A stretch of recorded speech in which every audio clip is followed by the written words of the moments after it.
Hello, everyone. Welcome to another Talking Feds one-on-one.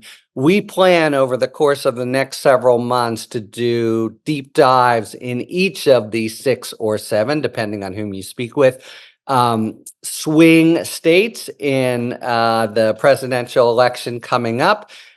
Based on the notion that's come up in some of our discussions that, oh, phooey on all the national polls and these big trend pieces. We're really talking about 6 extraordinarily narrow slices within particular states that will be pivotal in the election. That might or might not be the case, but to push on that hypothesis anyway, and to explore what its implications in the 6 or 7 states. We start today with, very pleased to be joined by Michelle Cottle, who writes about national politics for the opinion section of the New York Times, is also the host of the Matter of Opinion podcast, and has been covering national politics for many years, back to my own genesis in the Clinton administration. So we're of relative similar vintage. Michelle, thanks so much for joining. It's absolutely my pleasure. So we've got some alternate reality, I guess, to talk about. Let's start here. Just before this trial, where everyone has seen Trump glum and glowering and following orders meekly, you were at a rally in eastern Pennsylvania where the feel, you could say, was something somewhat different. Can you tell us about that extravaganza? Schnecksville was a good time. It was at a fairground that he filled up, and it was like 2 days before the trial started, and it was kind of an opportunity for him to have a little love fest with his supporters. They were there to kind of absorb the gospel, so to speak, and it was all about how he was doing this trial for them. This was like the government is not after him. It's after his followers, and he's taken the hit for them. So he did a lot of his usual greatest hits of grievances and how he's the most mistreated man on the planet. But the crowd was eating it up, and he is gonna have. It was in vintage form. It sounds like that. By the way, that messianic theme is really something. And when I first encountered it, I thought, what incredible hubris. But on the contrary, so he seems to make the sale on the I am being punished, for their hatred of you, basically. So how big a crowd, and how did they not need to swallow hard to take this message in? Oh, no. This was an opportunity for everyone to come out and kind of be with like-minded folks who you don't have to explain yourself to. Now you had your basic conspiracy theorists in the group. I talked to 2 women completely convinced that the election is going to be canceled before November, that everybody coming across the border is some kind of military agent, and that there's dark workings afoot. But you mean the southern border? The southern border. Oh, yes. Not the border of Pennsylvania. The southern border with Mexico. They are 100% convinced that democracy is ending before November, and that Trump will wind up in jail. It's all extremely confusing. But, a lot of people are just there to kind of have a good time. There were a lot of folks in, crazy costumes, and several who had been partaking in line for a few hours of the alcoholic beverages, and they were just there to party. You've seen the stuff before. It is an opportunity for MAGA to get together and have a kind of love in. All right. So if you were taking, barometric pressure just based on that rally, you'd have said that Pennsylvania is bullish for Trump. Now, you've also been following the Biden. Well, actually, let me before getting to Biden, just ask. Okay, that's these rallies. They obviously animate the faithful. Do you have a sense of the Trump campaign's general strategy to try to grow his share, which I think most people would say he needs to do, or other than these love-ins, what's the campaign looking to do to capture Pennsylvania, if you know? So it doesn't look like they've been very aggressive. I mean, the Biden campaign has been super go gung ho about talking about how many offices they've opened, what kind of early outreach they're doing. The Trump folks, not so much. They have been kind of cagey with reporters about how many offices they've got open, what they're doing, that sort of thing. You don't see a huge presence on the ground. And Pennsylvania just had its primaries this week, and the numbers that came back weren't all that great for him in terms of, well, Nikki Haley's zombie campaign pulled like 17% of the vote, and we can Right. get into that, but he has not done a lot of And outreach the in down general ticket, to her right. people. I Uh-huh. mean, her voters, he's not making much of an effort to, kind of bring into the fold. And I think in recent years at the legislative level, the Republican hammerlock has kind of loosened. All right, so you mentioned Biden. Yeah, they've had several, I think three anyway, high-profile visits to the Keystone State, my home state. What seems to be, if they are more forthcoming about it, their strategy? Both sides, I'm sure, say Pennsylvania is in the half dozen or so states that are totally crucial. So what's their playbook, if they're, to the extent they're sharing? So the Biden folks are super aggressive, and their playbook is you got to play hard everywhere. They are very upfront about the fact that they're not counting on just Philly. I mean, you have the knowledge of Pennsylvania. You got to run as a Democrat. You got to run up those numbers in Philly. Yeah, These and the days, five sort of surrounding bedroom the communities, right? Yeah, collar suburban counties around yeah, Philly increasingly. You got to do well over in Allegheny where Pittsburgh is. And even in areas where you know you're going to get your clock cleaned, you got to hold those margins down. And that's one of the things that the Biden people are really talking about is they intend to play, like the T counties that run up the center and across the right. top and all the places. So I had gone to Lancaster, which is, way down south, Pennsylvania Dutch country. Went red with Trump, went red in the midterms with Doug Mastriano over Josh Shapiro in the governor's race. And Mastriano was possibly the worst Yeah. candidate in the history of gubernatorial candidates. And still he won in Lancaster. But the Biden folks have an office there. They are doing recruiting. Their volunteers are out. They are trying to eat into the margins in places like that. So So they are, Shapiro got 40, they want 45 or whatever. They're yeah, not. Yeah, they're feeling like they're going to give it their all. So they're super aggressive in Pennsylvania, which makes sense. I mean, it's the biggest of the swing states in terms of electoral votes. It's got 19 electoral votes. Plus, it's kind of like Joe's home state. I mean, if right. he doesn't win there, it's going to be kind of a psychic scar and a really bad sign for him in general. So they're pulling out all the stops. It's not just that he's been there. They've also, I think cabinet members have been dropping in. Like I think Javier Becerra was in Allentown, where there's like a huge, Allentown is now majority Latino. You've got Jill Biden popping in. It's like it's everybody. Like I expect every member of the cabinet to tour their way through Pennsylvania at some point in time. Yeah. So they're serious about it. So All right. And do you have a sense from what were, if it's election night, it's 8:10, what are the really is it the five communities around districts around Philadelphia where the big fight is? What's going to be the sort of barometer of how it's going? Or is your sense from them, there's no such thing, every place, any place, they're fighting, tooth and nail?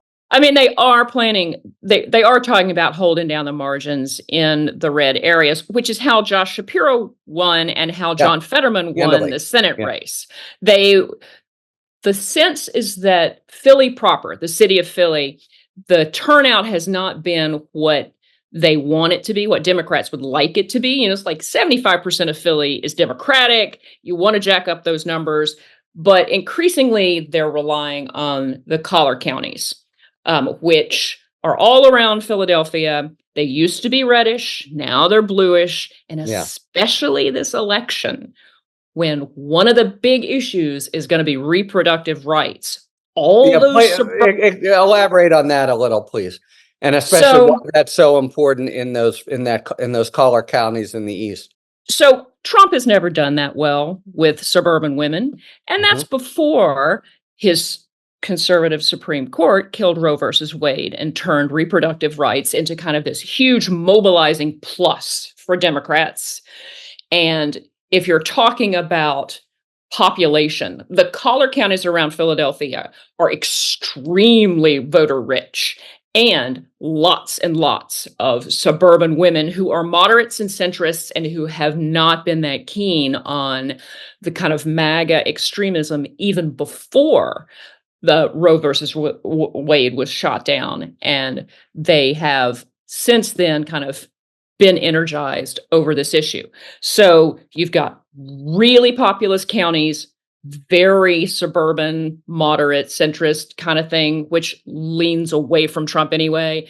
Mobilizing those counties is going to be a huge deal for Democrats. That's what the the kind of numbers that Biden racked up last time there, they're pretty sure that they can hit those or, And when and you say mobilize, and so we're talking about get out the vote efforts. they've got infrastructure there that they have been putting in Yeah, place I for can the actually, last couple of yeah, cycles.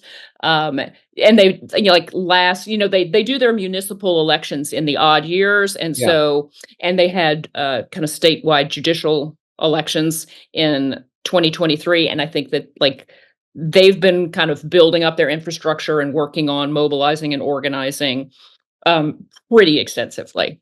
So. Any sense of a different strategy between Philadelphia, considered maybe more fiscally conservative and socially liberal, and my own home town of Pittsburgh in the West, considered the converse, more fiscally free spending, but more blue collar, socially conservative? Do you have a sense of Biden's campaign being attuned to those differences?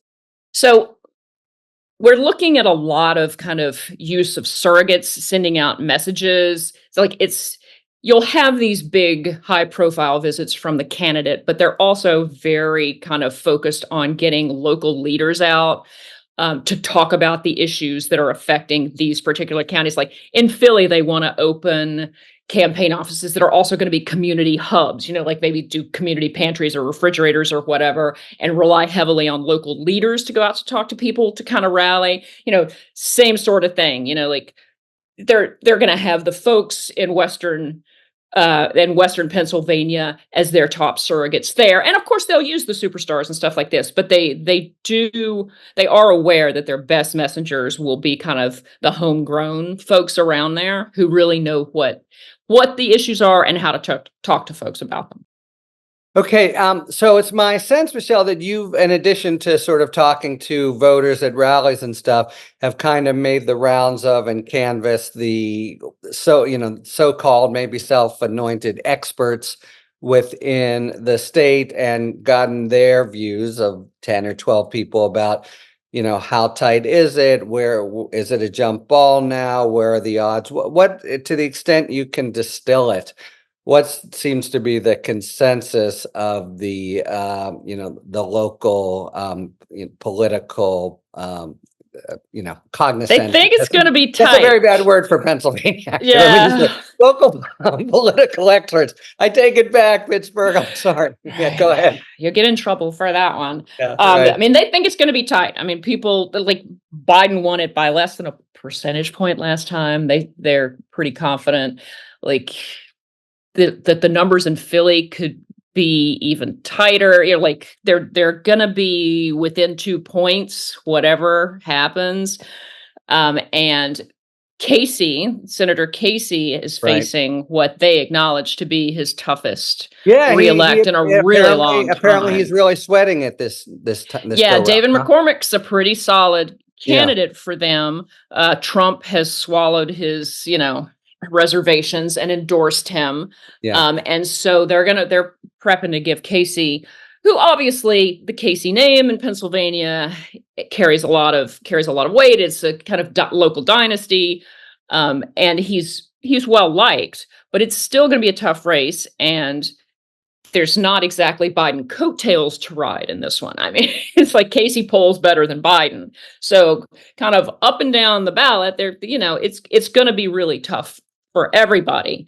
But Biden is doing better in Pennsylvania than in most of the swing states, I think, with the exception of Michigan. and when you Is it say better, Michigan you or is mean it Wisconsin? Like the yeah, his polling. numbers are relative to where they were, but yeah, they seem to Yeah, and obviously this is like way too early to be paying much yeah, attention to polling, but if you're just looking at trends, yeah. um, it's tight. But as far as the swing states go, this one looks better, or like they should be less freaked out about it than some. Yeah, and one follow-up question, as again to these local experts you've been talking with, do people seem to assume this is 2020 Ray Dukes? In other words,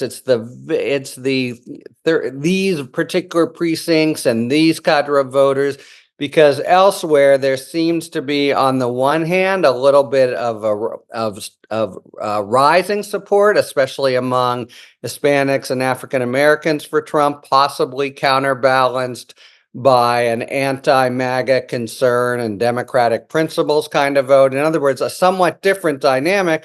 Or is the assumption we're just where we were, and we gotta flood the same airwaves with the same sorts of ads and just replicate what happened in 2020? If you get a general sense from the They people are much more nervous about Philly this time because Biden has kind of had a softening. He's lost some of his core constituencies backing. African American men is one group that's making folks really nervous. Mhm. Not that they're going to necessarily turn out for Trump, but that there's, especially among younger Softening. voters, a real lack of urgency, or even like it's not important that I turn out and vote. They are Yeah. very concerned in Philly that folks will stay home. And then, I think there's a lot more attention being paid to Hispanic voters this time than you may have seen in the past, because obviously, as you know, that's another constituency that Trump has been kind of eating into. But I think, Less important in Pennsylvania, less big in yeah, I mean, Pennsylvania. it's less big, but Right. it does. There are pockets. Again, Allentown is what, Right. 54% Hispanic at this point. Mhm. But there is a much bigger concern about the base, which has become disillusioned or just exhausted, and is not feeling the Biden love. Now, they are also counting on having a little bit of the Trump effect, which is that the more people see him on their TV again, the more they will remember just the kind of chaos that he Yeah. brings, and that they will rally and come home to Biden and get that sense of urgency. But yeah, it's a different playing field, they feel like, than last time. So Got it. Michelle Cottle, thanks very much for all your insights into this one of, half dozen most important states. And as you say, the one with the biggest prize in electoral votes. Hope to be able to check in with you as the months tick off and we approach November. absolutely, anytime. Thanks for tuning in. If you enjoyed this video and other Talking Feds content, please take a second to like and subscribe. Talk to you later.